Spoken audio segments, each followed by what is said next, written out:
Hi, welcome to the Israel First television program from our studios in Jerusalem. Great to have you with us. My name is Martin Blackham. I'm with my wife Nathalie Blackham with a program that looks at the news, and we also bring you Hebraic teaching, and Nathalie does that. And we look at what's happening behind the scenes in Israel. So you get a bit of what not necessarily the mainstream media are telling you now. One of the things that's happening is that we are still in the midst of the Gaza war, which has been continuous since October the 7th, 2023. And it's continuing as we've come into the studio.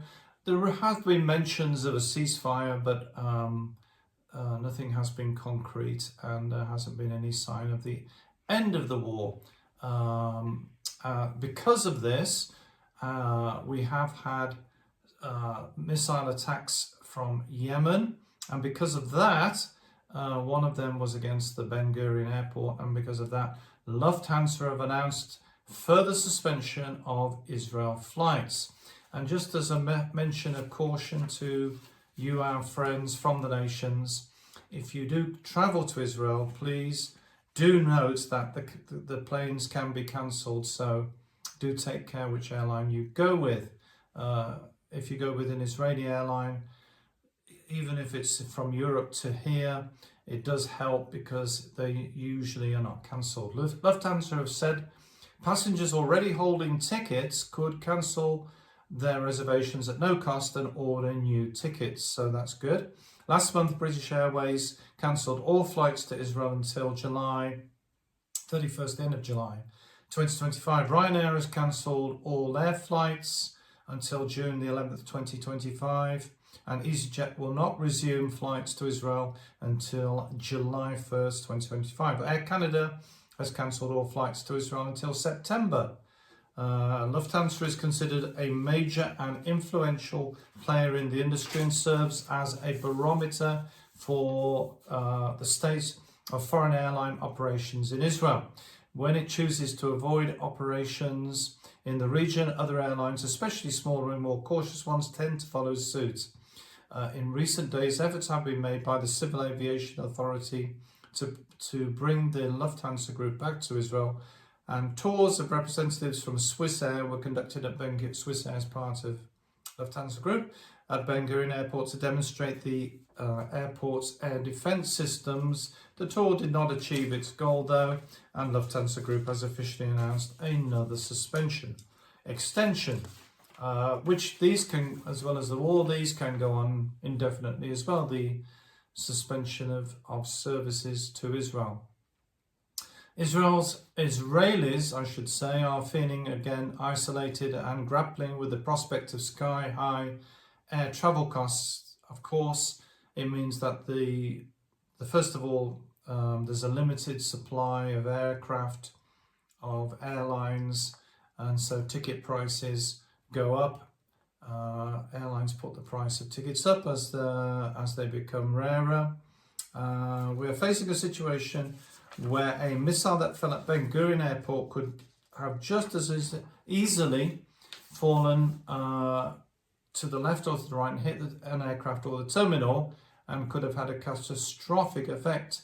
Advocate Shirley Kazir, head of aviation and tourism at Fisher FBC, told the Times of Israel foreign airlines are obviously fearful, and as I mentioned at the beginning, going for the option of cheaper fares on foreign airlines or finding a bargain by stopping in Europe comes with the added worry that flights could be cancelled due to the security situation, and you could end up stranded without a way of getting backwards or forwards. Now, emotional trauma. This is something we've been talking about a lot on the program over the years since 2023.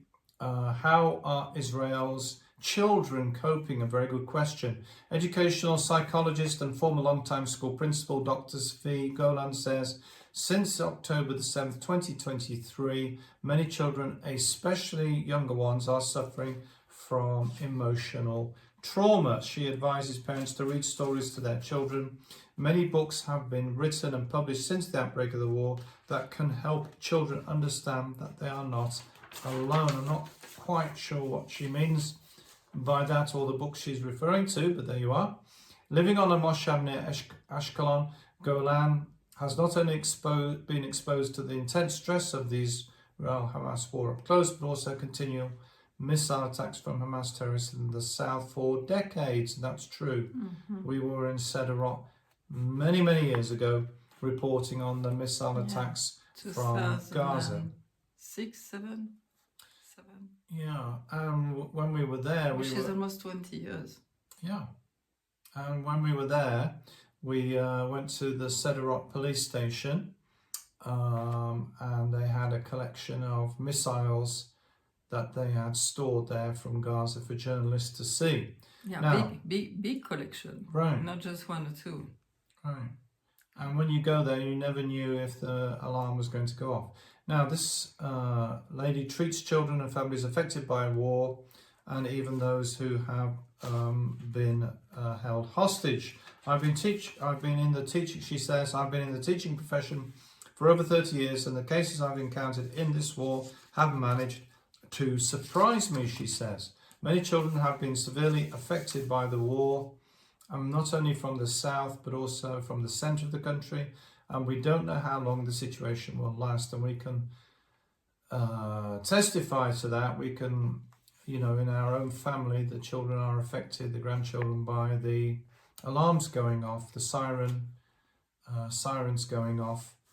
Does have an impact on children, not knowing, just like adults, not really knowing what's going to happen. Golan says, this is the professor, the situation could be very serious later in life for the children. I felt there were weak points in the schools who are unable to help with everything. Parenting is very important, and parents are under a lot of pressure. They're very busy at the moment, with the situation. Some of the fathers or even indeed mothers are off in the reserves. Many people are working long hours, and teachers are not really equipped all the time to deal with the situation. She says, this is what Professor Golan says, she said, youngsters need to learn rules, boundaries and values. If they abuse their smartphones, just like everybody around the world, children, during class, or they use them to cheat, they should be confiscated during classes. A child without boundaries is insecure. And I guess that with the war and everything, there is more pressure on children to have things to take their minds off what's going on, and a lot of them do that with screen time. Now, another interesting thing, and we've talked about this on the program before, but it's something. When you say all of that, is so important how the parents are. If the parents are afraid, and we know about that. If we have an alarm, we go slowly to the bunker, to the safe room. And we had one day one of our little grandchildren, and he was like, of course he's not used to be here when this happened. So he was like a bit, where am I going? And I could see a bit of panic in his eyes. So what I do, I relax. It's like, it's okay, we are going, and we're going slowly over there because we can go slowly. And then we're singing songs, and we're making fun, like making things. Not being afraid ourselves. The children are like sponges. So if you're afraid, they pick up all your fear. But if you're not afraid, they will feel so more relaxed. So it's so important. But you have to understand, like the parents, the dad, a lot of the dads are gone. So it's the mom who has to carry everything. So she has a big burden. So it's like all coming together. And as you say, there is other pressures, so it's like one more pressure, and the parents, like the kids are really picking up things from the parents. And I was in the post office one day when there was an alarm, and there was an Arab lady who was starting to cry, and and she was hiding, and because we had no shelter, and it's so sad, you know, where like you're saying, it's okay, it's okay. Even if you don't know if it's okay, you have to calm down the people, you know. And you have to know, again, it's like we have to learn that we are in God's hands. And when it's our time, it's our time. I mean, it's maybe difficult for people to hear that. But it's like what we are learning here in Israel is like our life is not really in our hands. Our life is in God's hands.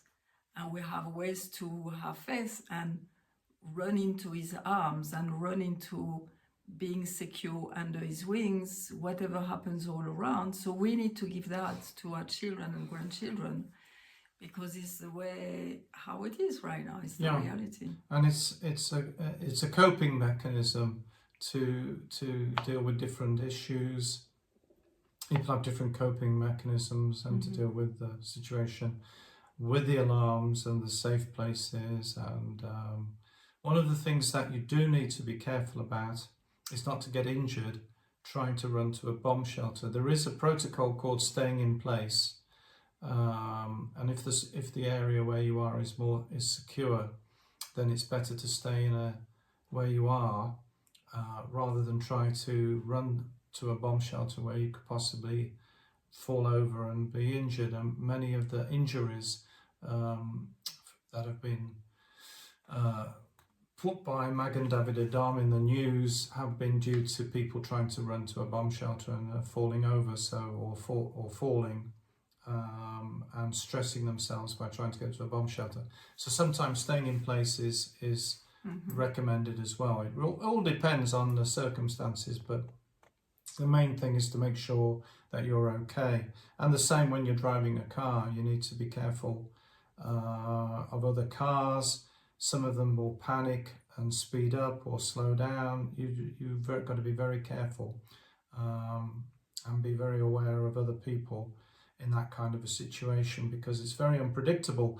The rules are that you're meant to stop the car and shelter at the side of the road, but not everybody knows that, and not everybody does that. So you have to be very careful. Now, talking of cars, Nathalie, one of the news stories this week is about car. Is your car spying on you? Is your car obtaining information and not telling you, as it were? How it may be selling your secrets and costing you money. Car companies collect and share consumer data. They've always done that. Car companies have always monitored their cars and performance, etc. But what's happening at the moment is very different. Vehicles are no longer modes of transportation.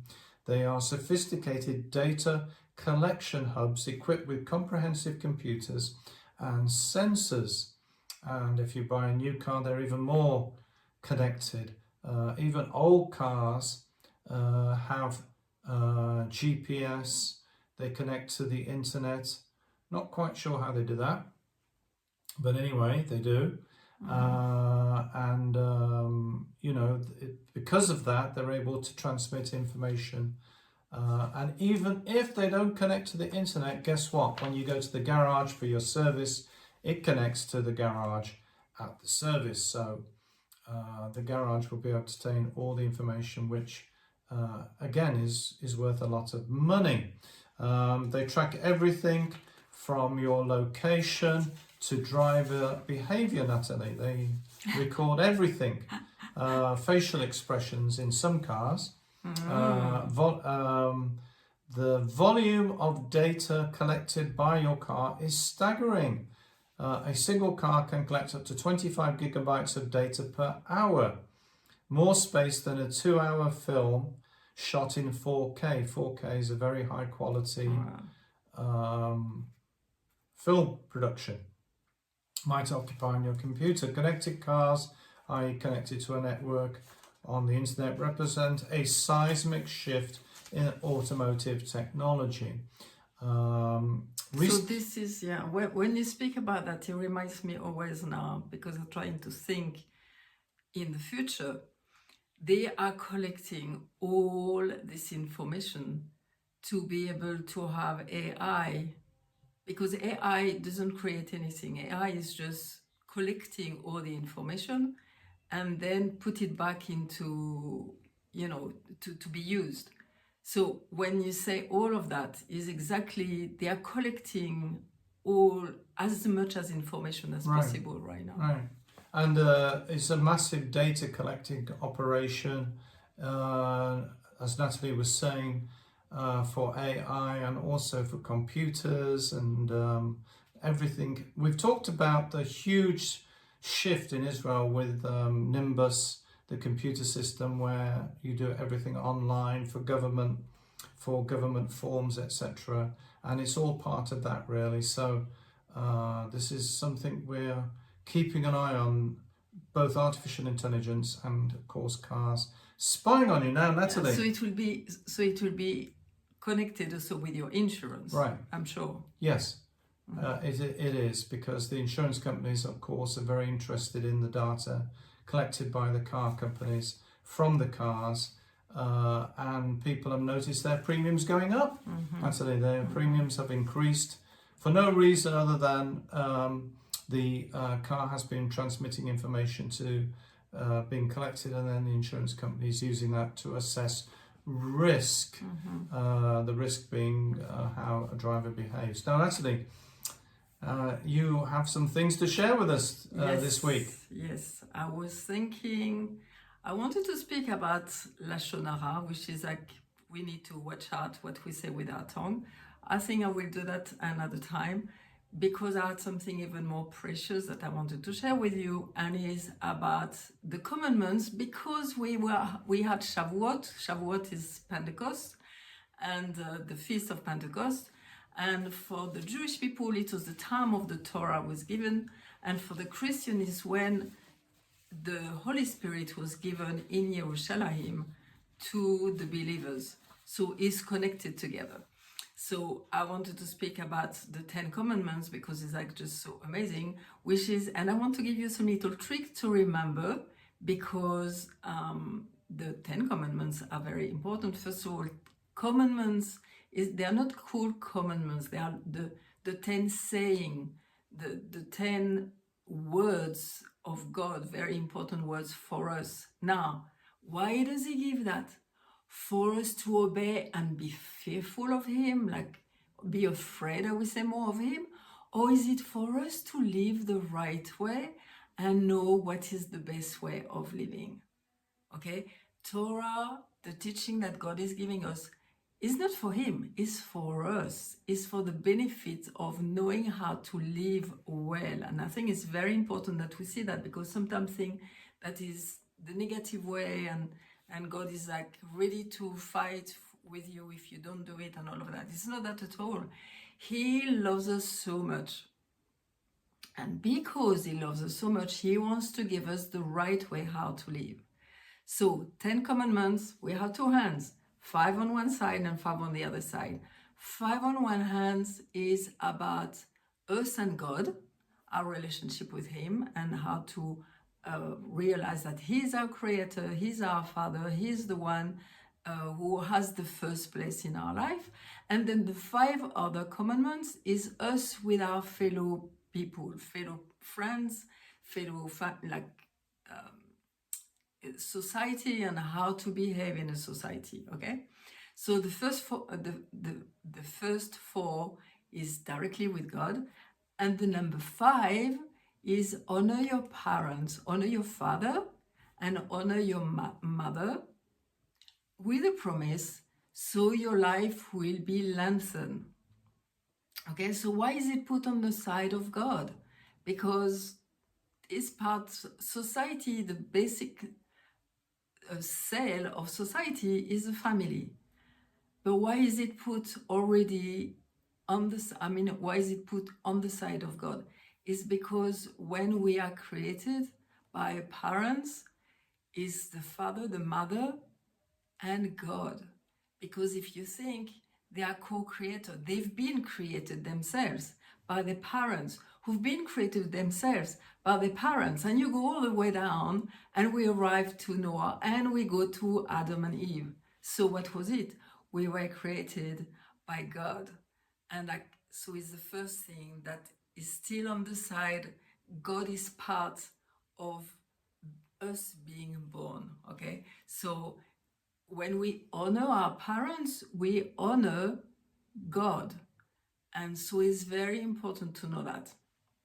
Now in the world, how the world is going, sometime I was reading a story about a man who said, yeah, but you know, my parents, my dad has done something, he tricked me, and I had now to pay some money to him and all of that, and how do I have to honor him? Very interesting question, because there is things sometimes it's tricky. And it was a very good answer that I was like, okay, how is the man going to answer? And he said, you still have to respect your father, and you don't have to shout after him, you have to honor him.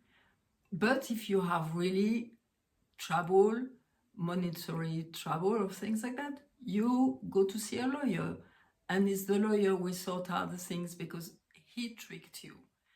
But you still have to honor him. Okay, so it's very interesting, because again, I was listening also a psychologist who was saying, when people come to me and they have conflicts, the very first thing that I ask them is like, how are you with your parents? Which is very interesting, because it's really the principle, God principles. And so he was saying, you need to honor your parents. You need to respect them. And when this flow, you will see things in you who will be put in place, which is exactly what he said. Now, the interesting thing also, so you can see it in two places. Maybe we can look at them. You have it first in Exodus 20, and it's the verse 12. And you have it in another place in Deuteronomy. Deuteronomy is when all the others is Moses speaking to, is God speaking to Moses, and Moses speaking to the people. But in Deuteronomy is the opposite. It's Moses speaking to the people, and he's relating all the word that he heard from God to his people, like reminding them, hey, you know, do you remember God spoke about this and this and that, and now I want to remind you before I go, this and this and that. And in Deuteronomy 5, so is Moses speaking to the people, he's adding something which is very interesting. Let us read it in it, because he's just adding one little sentence in the middle of the commandments that is not in Exodus. So I'm going to read it. Honor your father and your mother as Adonai your God commanded you. He's telling you, not for him, it's for you that he's saying that, so that your days will be lengthened. And there he adds something, and so that it will be good for you. And there in Ivrit, in Hebrew, there is two yud, is the two the smaller letters, and they are saying so because God is promising that for your life now, and also for the life after. When you die, is like there is a connection, very, very important for us. Okay, so it's very important. I wanted to see if I needed to ask something. Yeah, when we say again in Hebrew, it's like keved is from kavod, glory. So it's like you give glory to your parents, you lift them up.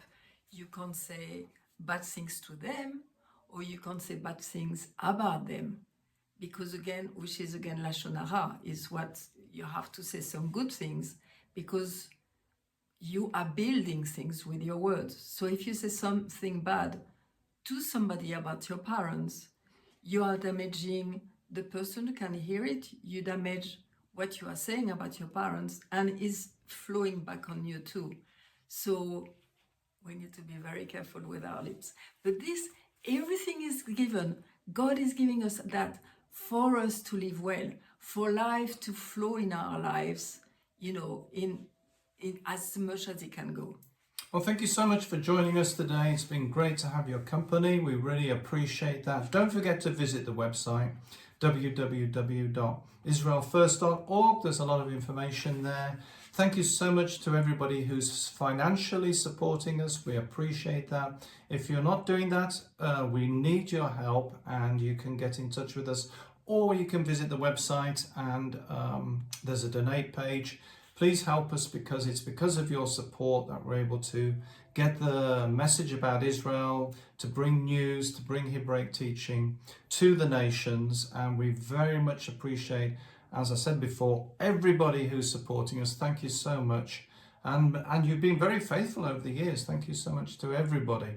Don't forget, there's also the email address that you can contact us. That's on the website. We do a news story every day, and you can go to our media page on the website and you can see the news story. Nathalie does an email, a weekly email. You can sign up for that. Again, on the website you can get that. And don't forget Nathalie's book, The Beauty of the Hebrew Language. That's available on the website as well. And remember, we're the program that looks at the land, the people, and the language.